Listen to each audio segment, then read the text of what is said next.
रहमत के celebrity lounge में आप सभी को एक बार फिर से खुशामदीद।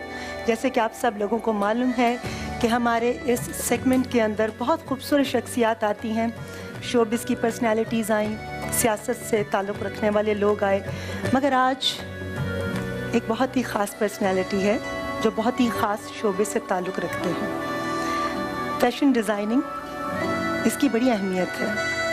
फ़ैशन के बगैर लगता है दुनिया नामुकम्मल है। फ़ैशन किसको किस वक्त कैसे करना चाहिए, फ़ैशन के बहाव में बहते हुए अपनी ग्रेस का कैसे ख्याल रखना है, कौन से रंग आपको अच्छे लगते हैं, कौन से रंग अच्छे नहीं लगते, ये छोटी छोटी बातें हैं, मगर इससे आपकी पर्सनैलिटी पूरी तब्दील हो जाती है। किंग पिन है अपने शोबे के, तारीफ़ कहाँ से शुरू करूँ, अल्फाज कम पड़ जाएंगे, मगर ये कहूँगी कि बहुत मेहनत करते करते इस मकाम तक पहुँचे।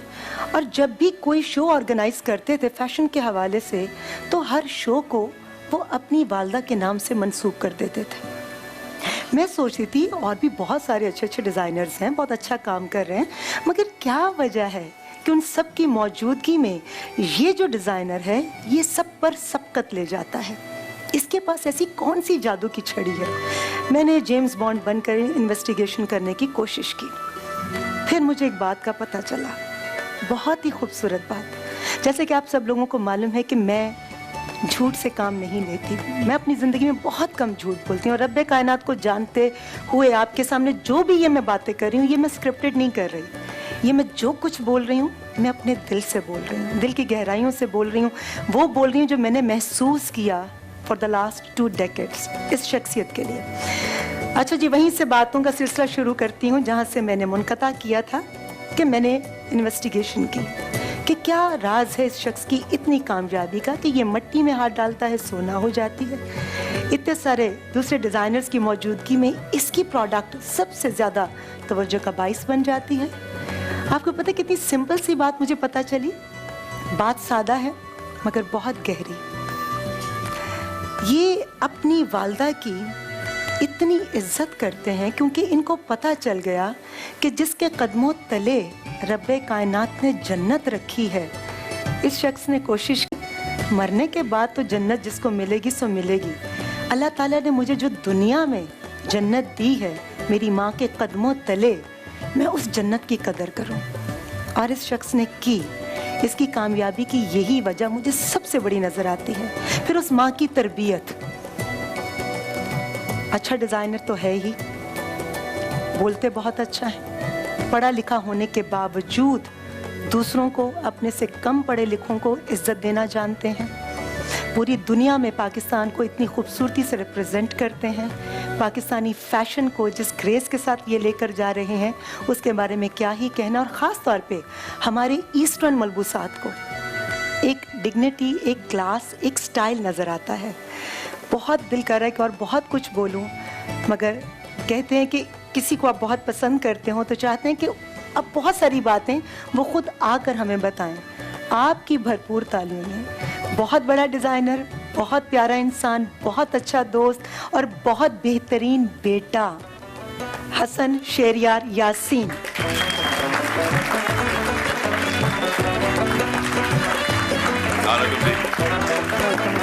कैसे हैं?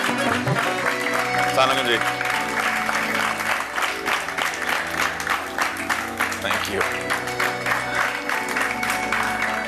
अस्सलाम वालेकुम। वालेकुम अस्सलाम। सबसे पहले तो मैं आपका शुक्र अदा नहीं कर सकता। मैं सोच रहा था कि अभी जितने साल गुजरे हैं बड़े लोगों ने प्यार से मुझे शो पे बुलाया और तारीफ़ की, मगर जितने सच्चे दिल से और जितनी खूबसूरत तरीके से रीमा तुमने मेरे बारे में ये जो सारी बातें की हैं, पता है मैं भूल जाता हूँ कि हमारी दोस्ती इतनी लंबी है। मैं 2 डेकेड्स क्या, मुझे तो लगता है कि I think for ever I have known you.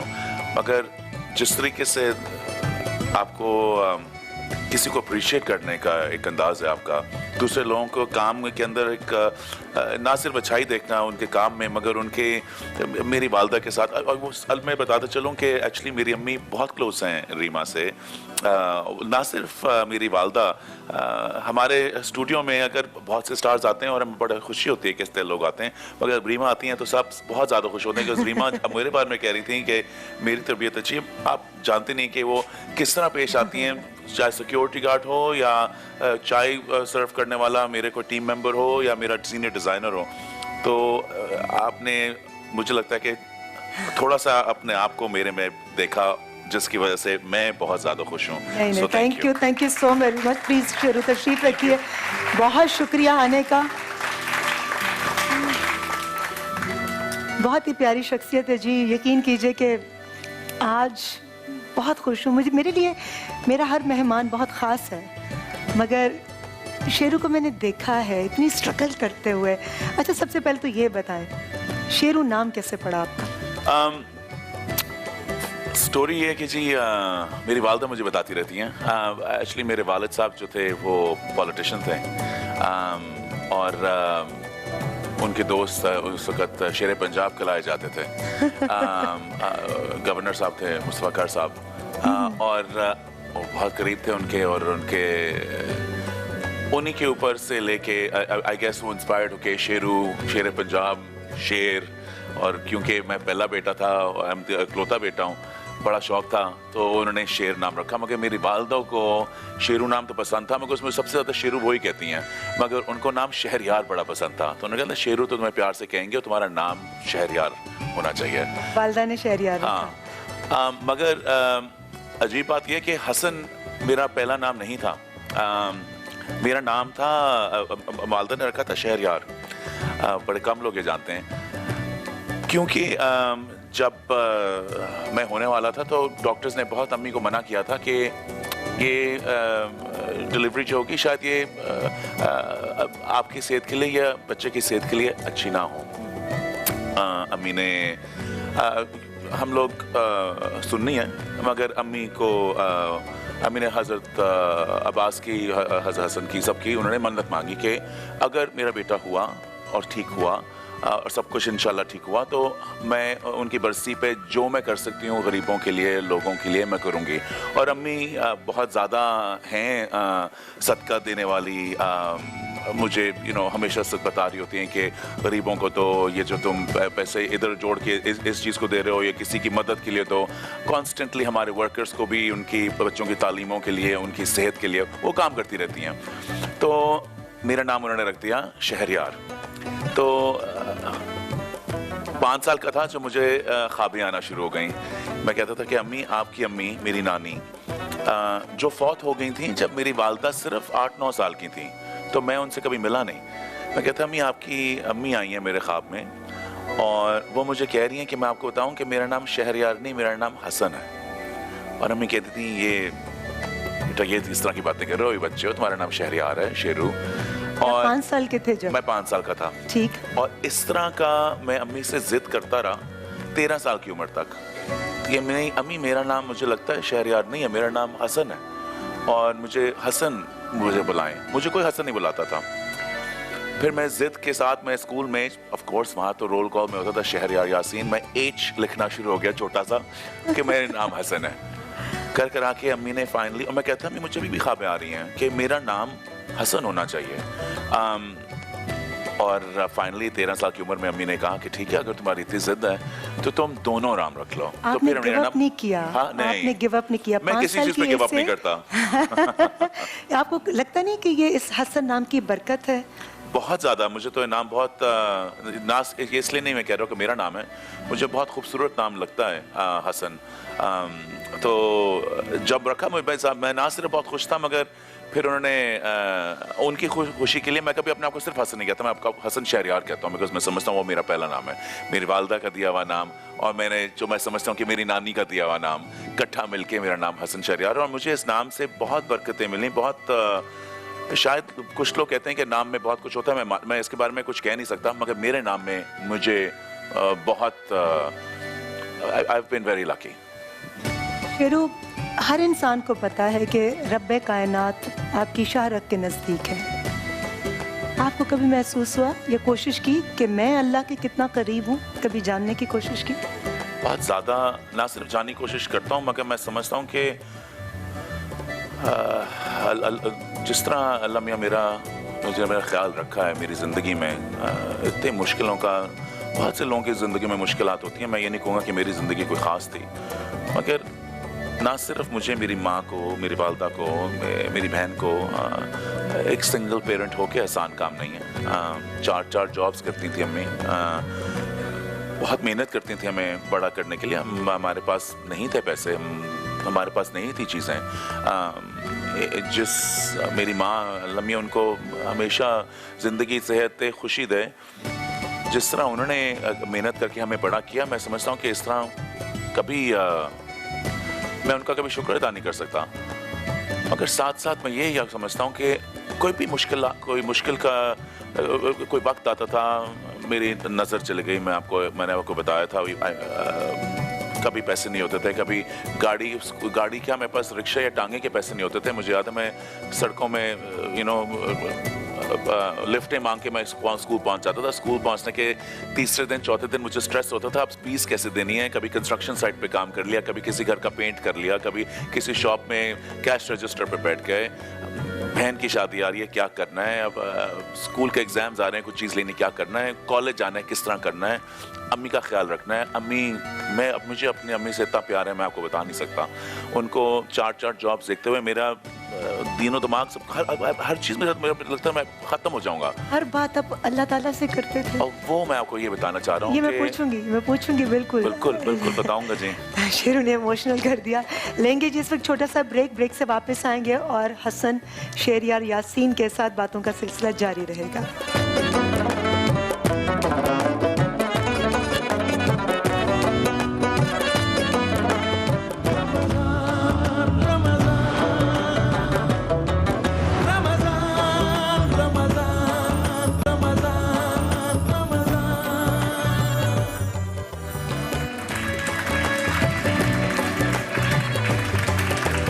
Celebrity lounge में एक बार फिर से आप सबको खुशामदीद। हसन शेरियार यासीन से बहुत प्यारी प्यारी बातें हो रही हैं, और हमेशा मैं तो शेरू ही कहती हूँ, पूरा नाम लेते हुए मैं आगे पीछे कर जाती हूँ, मगर अब मैंने पूरा अच्छी तरह याद कर लिया। हाँ, मगर जब से मैं आपको जानता हूँ, आपने मुझे हमेशा शेरू कहा है। शेरू का। और आपको पता है 90% जो लोग हैं मुझे जो जानते हैं, जो नहीं भी जानते, जब भी मुझे कभी सड़क पे भी कोई मिल लेते हैं, और मैं बड़ा वेरी लकी के जो लोग आके मिलते हैं बड़े प्यार से मिलते हैं, ऐसे मुझे जानते हैं, शेरू कैसे हैं आप। मुझे लोग, पहचान शेरू से ही है। मैं अम्मी को कहता हूँ, अम्मी आपका नाम जो था ना वो सबसे पॉपुलर है, तो लोग मुझे शेरू ही कहते हैं। मेरी बहन मुझे अलबत्ता मुझे हसन कहती है। हसन कहती है। मुझे लगता है कि हसन नाम की बरकतें हैं बहुत ज़्यादा आपकी ज़िंदगी के अंदर। शेरू, ज़िंदगी की बात, जैसे मैंने ब्रेक पर जाने से पहले कहा था कि आप जब इतनी सारी मुश्किलात, इतनी सारी परेशानियाँ ज़िंदगी में उतार चढ़ाव आता है, तो आप रब से बहुत ज़्यादा, हद से ज़्यादा मैं आपको बता नहीं सकता। मैं तो कॉन्स्टेंटली हर जो मेरी एक डिसीजन होती है वो अम्मी से मैं पूछता हूँ, मगर अम्मी का भी यही होता है कि अम्मी कहती हैं तो उसके ऊपर दुआ करो, तुम्हारा जो होना होगा ना वो हो जाएगा। जब मुश्किलें भी हुई, मैं ऑब्वियसली हर बच्चा, हर इंसान के अंदर वीकनेस भी होती है। कभी बंदा पूछता है कि अल्लाह मियाँ ये क्यों हो रहा है, ये एक और मुश्किल आ गई है कि किस तरह होगी। मैं ये नहीं कहूँगा कि मेरे में इतनी ज़्यादा स्ट्रेंथ और ताकत है और मैं अनस्टॉपेबल हूँ कि जी मैं हमेशा कहता हूँ अल्लाह मियाँ मैं किसका बारे में कुछ कर लूँगा। बहुत से लोग ऐसी चीज़ें कहते हैं, मैं समझता हूँ कि यूजुअली सच नहीं होता। हर बंदे के अंदर वीकनेस होती है और मेरे अंदर आती हैं। मैं कभी बैठ जाता हूँ कि अल्लाह मियाँ अब इसका मैं क्या करूँ, मगर मुझे हमेशा किसी ना किसी चीज़ का, मुश्किल के वक्त का हो, एक कोई चीज़ रुकावट आई हो, उसका आंसर मुझे मिल जाता है और मैं अल्लाह मियाँ से ही मांगता हूँ इसका आंसर। और मैं बार बार समझता हूँ कि अब तो मैं ज़्यादा मांगना शुरू हो गया हूँ, बिकॉज अब मुझे लगता है कि उनके बगैर मैं कुछ भी नहीं, कोई डिसीजन ले नहीं सकता। ये बताएं कि इतनी अच्छी बातें जो आप करते हैं, तो बचपन से ही आप इतने सेंसिटिव थे या बहुत ज़्यादा गहराई में सोचते थे? ये मेरी वालदा की तरबियत है, ये उन्होंने हमें सब कुछ सिखाया है। वो क्योंकि वो अकेली पेरेंट थी, उनके लिए ऑब्वियसली उनको काम करना, हमें बड़ा करना, हमारे अंदर एक सेंस पैदा करनी। दो पेरेंट्स भी हों तो मुश्किल होता है जी आजकल। काम भी हो रहा होता है, चीज़ें भी चल रही होती हैं, मगर अम्मी इस चीज़ के लिए कि हमारा दीन क्या है, उसकी क्या ज़रूरतें हैं, उसकी क्या खूबसूरतियाँ हैं, उसके अंदर पीस कितना है, उसके अंदर लोगों के लिए प्यार कितना है। अम्मी ने हमें हमेशा जो भी सिखाया वो एक खूबसूरत इस्लाम के बारे में सिखाया। और मेरा मज़हब, मेरा इस्लाम बहुत खूबसूरत है, बहुत प्यारा है, बहुत लविंग है, बहुत केयरिंग है, बहुत प्रोटेक्टिव है। और मैं उसी अल्लाह को जानता हूँ। और मैं समझता हूँ कि अगर आप जिस तरह मुझे पढ़ाया गया, मुझे अम्मी अभी भी जब कुरान अगर हम लोग कभी पढ़ते हैं तो अम्मी मुझे मायनों के साथ समझाती हैं। मैं कहती हैं सिर्फ मायनों के बगैर नहीं, मायने के साथ समझा करो। वो तरह तरह के रेफरेंसेस निकालेंगी, उर्दू में भी पढ़ेंगी, वो इंग्लिश में भी पढ़ेंगी, वो किसी और जहाँ वो कहेंगे उसका मतलब क्या, मगर उनका मतलब हमेशा कितना खूबसूरत मतलब होता है कि I feel blessed to be this religion. I feel blessed to have this religion. So ये सारे अम्मी की, मैं समझता हूँ कि ये आपकी जो स्कूलिंग, आपकी जो शुरू आपने बाहर से तालीम हासिल की? बिल्कुल जी, बिल्कुल की। जब मैं बचपन में थे तो हम अमेरिका में भी थे, हम लंदन में भी थे, हम मिडल ईस्ट में भी थे। बहुत सी ऐसी जगहों थी जहाँ इस रिलीजन की आसपास नहीं था हमारे तरह के। बहुत सी ऐसी जगह होती हैं पाकिस्तान से बाहर होते और पाकिस्तान से बाहर होके, मगर मुझे कभी ये एहसास नहीं हुआ। अम्मी ने हमें कभी ये हमें एहसास होने नहीं दिया। अगर अम्मी मुझे पता है वो देख रही हैं, अम्मी अगर आप देख रही हैं, सबसे पहले तो सलाम, मेरी वालदा अभी लाहौर में है और मैं कराची में, तो मैं उनको बड़ा मिस कर रहा हूँ। तो आई लव यू मामा, अगर आप देख रही हैं। मगर मैं आज जो भी हूँ, कुछ भी हूँ, चाहे मेरा रिलीजियस बिलीफ हो, मेरा ज़िंदगी में बिलीफ हो, मेरे लोगों के अंदर प्यार हो, जो भी कुछ है वो मेरी वालदा की वजह से, अम्मी की तरबियत, अम्मी की वजह से। अच्छा, अम्मी की इतनी प्यारी तरबियत। तो ये बताएं कि बचपन में अम्मी को कोई तंग करते थे शरारतों से? अम्मी कहती है मैं नहीं करता था, मुझे ज्यादा याद नहीं है। ओबीडियंट बेटे थे? ओबीडियंट में इकलौता बेटा और इतना ओबीडियंट? समझदार था। आपको पता है जब बच्चा छोटा होता है ना जी, तो उसके पास मौके होते हैं शरारत करने के। मेरे पास वो मौके नहीं थे। मैं डिप्रेशन वाली बात नहीं कर रहा, मगर मेरे पास वो नहीं था कि मैं 5 साल की उम्र में इधर भाग गया। 5 साल की उम्र में मुझे अम्मी के से थोड़ा सा टाइम मिल जाता था, मैं खुश होता था। मैं स्कूल से वापस आके घर आके उनका इंतजार करता था। हमारे पास नहीं थे इतने ज़्यादा कि मैं जाके खेलूँ भी, कूदूँ भी, हर चीज़ खाऊँ, स्नैक्स खाऊँ। मुझे पता कि हमारे पास ये रोटी है, इतना है, यहाँ घर पे रहना है, प्रोटेक्शन में इधर ही इंतज़ार करना है। अम्मी आती थी, वो एक आखिरकार इंसान है, वो आके जब मुझे अपनी ज़िंदगी के बारे में बताती थी, जो हमें बहुत कम उन्होंने कभी हमें प्रेशर दिया, मगर कहते बेटा आज ये कर सकते हैं, आज ये नहीं कर सकते, इस तरह है। तो मैं बहुत छोटी उम्र में बड़ा हो गया था और मैं बहुत छोटी उम्र में जान गया था कि ये ज़िंदगी जो है वो सिर्फ खेल कूद नहीं है, तमाशा नहीं है, और ये शरारतें करने का कोई नहीं है। मेरे पास एक रिस्पॉन्सिबिलिटी है। मुझे याद है मैं 6 साल की उम्र से अम्मी भी मुझे बेटा कहती है, मैं उनको कहता था कि आप फिक्र ना करें, जब मैं बड़ा होऊंगा मैं आपका ख्याल रखूंगा। मैं जिस चीज़ में भी आऊँगा, जिस प्रोफेशन में भी आऊँगा, मैं कामयाबी हासिल करूँगा आपके लिए, आपका सर बुलंद करूँगा। आपकी वजह से मैं यहाँ हूँ और मैं आपको I'll prove myself। तो मेरे ज़िंदगी में हमेशा एक जो एम था कि रिस्पॉन्सिबल होना है, अम्मी का ख्याल रखना है, बहन का ख्याल रखना है। जो मैं ये बताता चलूँ, मेरी बहन सबका ख्याल रख सकती है, वो माशाल्लाह से she such a strong woman. अभी मेरी बहन ने भी एक किताब भी लिखी है, she is a writer too, so I am very proud of her. मगर मैं इस तरह का शरारती बच्चा नहीं था। मैं आपको बताया, आप मुझे कितने सालों से जानते हैं, मैं आप अभी भी इस तरह का शरारती सच बच्चा नहीं हूँ, बड़ा रिस्पॉन्सिबल हूँ।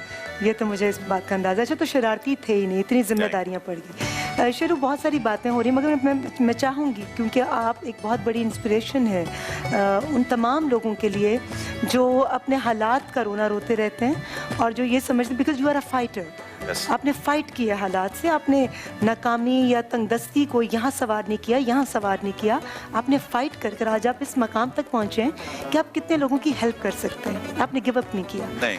तो मैं ये पूछना चाहूँगी कि ये जो जज्बा, ये सारी चीज़ें, वालदा का साथ तो था, उनका दस्ते शफ़क़त आपके सर पर था, मगर रिश्तेदारों में से कोई ऐसा या कोई दोस्त ऐसा जिसने मुश्किल वक्त में कोई मदद की हो या 2 बोल आकर हौसले के दिए हों? आपको पता है, ये मैं मेरे मामू मेरे बहुत करीब हैं। मेरी अम्मी के 4 भाई थे, अब एक फौत हो गए हैं, अम्मी उनको जन्नत नसीब करे। वो बिल्कुल they've always been very loving to me and caring for me। मगर उनके लविंग और केयरिंग के अलावा हम लोग बाहर बहुत देर थे, और जब हम वापस आए तो मेरे मामू भी इस तरह के हैं कि मुझे बिल्कुल अपने बच्चों की तरह मुझे प्यार करते हैं। मेरे चचा भी अब वो फौत हो गए हैं। अब मेरे अम्मी अबू क्योंकि फर्स्ट कज़न है, मेरी नानी दादी बहनें थी, तो हमारी फैमिली में सब एक दूसरे क्लोज हैं। मगर अम्मी जो है वो फेयर्सली इंडिपेंडेंट हैं, बड़ी एक इंडिपेंडेंट औरत है। उनको अपनी इंडिपेंडेंस से ये नहीं कि मुझे मदद ना करो, मगर उनको क्या था कि मेरे बच्चे अपने पैरों पे खड़ा होना सीखें, एक सेल्फ रिस्पेक्ट उनके अंदर बिल्कुल बहुत वो ज़्यादा है। सीखें। वो हमें ये नहीं था कि उनसे कभी कुछ ना लो या किसी से कोई मदद ना मांगो। हमें हमेशा था कि अपने पैरों पे खड़ा होने का अभी क्या कहेंगे उर्दू में, ताकत, प्रैक्टिस, इंग्लिश में बोलते हैं। हाँ, you know, practice to be on your own 2 feet, because आगे जाके करना पड़ेगा। और अपने आप को दुनिया को तो प्रूव करना, अम्मी ने कभी ये नहीं सोचा कि उसको भी प्रूव करो। अम्मी अभी मुझे कहती हैं कि तुम 25 साल से मैं डिज़ाइन में हूँ जी, फैशन में हूँ। अम्मी कहते हैं क्या तुम दुनिया को प्रूव करते हो? तो दुनिया को प्रूव करने की ज़रूरत नहीं है, अपने आप को प्रूव करो। जो अपने आप को प्रूव किया, अपना एक एक दिन खुशी से गुजारो, अपने पैरों पे खुद खड़े होने का सीखो। ना डरो दुनिया से, और ना दुनिया से ये समझो कि इट ओज यू समथिंग। ये मैं बच्चों को हर स्कूल में जाके बताता हूँ कि बहुत से हमारे ऐसे बच्चे हैं जी, हमारी मुल्क जो है वो 50% जो है 30 साल की उम्र से कम है। हमारे बड़े यंग नेशन है, 70% हमारी यूथ है। बिल्कुल जी, बड़े जज्बे वाले यूथ हैं, मगर ये हम घबरा जाते हैं। और मैं समझता हूँ क्यों ना घबराएं, वक्त ऐसा हो जाता है, मुश्किलात हैं। मगर मैं आपको ये समझूंगा, अगर आप देख रहे हैं, मैंने भी इसी वक्त, इसी मुश्किलात में, इसी हॉरिबल कंडीशंस में, बहुत सी चीज़ों के बगैर मैंने सामना करते हुए मैं खड़ा हुआ हूँ। मैं आपको ये दावा करके बता सकता हूँ कि पाकिस्तान में आप जो भी चाहे आप बन सकते हैं, कुछ भी करना कर सकते हैं। आप लोगों से डरें मत, आप लोगों के ओपिनियन से डरें मत, आप लोगों को अपने रोकने ना दें। अगर आपके अंदर टैलेंट है, अगर आपके अंदर एक जज्बा है, आप कुछ भी कर सकते हैं, और मैं इसका प्रूफ हूँ। और ये मैं अब कोशिश करता हूँ कि पूरी दुनिया में जाके लोगों को जाके बताऊँ, HSY नहीं था, HSY शेरू था जिसके पास कुछ भी नहीं था, और आज वो HSY है। और मैं HSY को ये नहीं समझता कि मैं क्या बड़ी चीज़ हूँ। अगर मैंने कुछ भी कमाया जी, मैंने पैसा नहीं कमाया, मैंने शोहरत नहीं कमाई, मैंने इज्जत कमाई है। और मैं समझता हूँ कि इज्जत कमाने वाला जो इंसान जो है ना, जो इस नीयत से चलेगा, वो पाकिस्तान में कुछ भी कर सकता है। बेशक, अगर वो इज्जत के लिए पीछे भागेगा तो पैसा और शोहरत ऑटोमेटिकली उसके पास आ जाएगी। अच्छा, आपने अपनी ज़िंदगी में पहला ड्रेस कैसा बनाया था और किसके लिए बनाया था, ये मैं पूछूंगी इस ब्रेक के बाद।